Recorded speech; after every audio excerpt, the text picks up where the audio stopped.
नमस्कार, MB news म्हणजे महाराष्ट्रातील बातमीपत्रामध्ये आपले स्वागत आहे। मी मंगेश बोबडे। बातमी बघण्यापूर्वी आमच्या लाईक आणि सबस्क्राइब करायला विसरू नका। तर पाहूया आजची विशेष बातमी।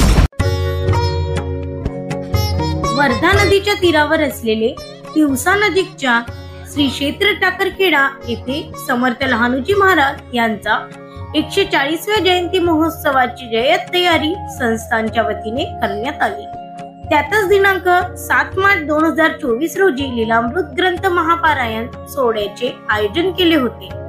या सोहळ्यामध्ये एकूण 6000 महिला व पुरुषांनी पारायण मध्ये नोंदणी केली। या पारायण मध्ये पहाटे 5:30 वाजतापासून ते दुपारी 4 वाजेपर्यंत सोहळा चालला। महापारायणच्या शेवटी महाआरती घेण्यात आली। या महाआरतीमध्ये महिला पोलिसांना सुद्धा आरती ओवाळण्याचा मान मिळाला। महापारायणाच्या वेळी प्रमुख उपस्थिती वर्धमनेरीचे श्री संत भानुदास महाराज, श्री संत अंबादास महाराज कानोली व श्री संत सचिनदेव महाराज शिरगुर्जना बाजार हे होते। शेवटी महापारायण मध्ये सहभाग असलेल्यांना महाप्रसाद देण्यात आला। ब्युरो रिपोर्ट एमबी न्यूज महाराष्ट्रातील बातमीपत्राचे तिवसा येथून आमचे प्रतिनिधी सुनील गोरमाडे।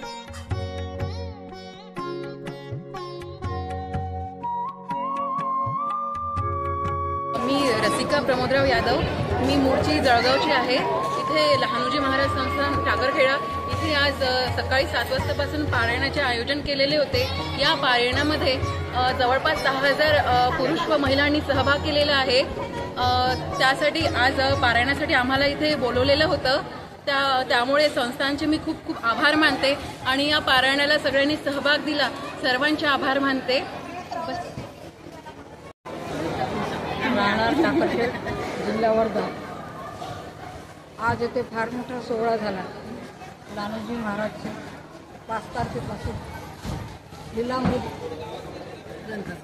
लीलामृत ग्रंथाचं पारायण आज झालं आणि तसेच स्तवनामृत ग्रंथाचं पारायण सुरू आहे। आज या दरवर्षीप्रमाणे मागच्या वर्षीसुद्धा पारायणाचा फार मोठा कार्यक्रम झाला। तसेच यावर्षीसुद्धा अशोकराव पावडे दादांनी हा फार मोठा कार्यक्रम घेतला आणि त्याचप्रमाणे या आजच्या पारायणाच्यामध्ये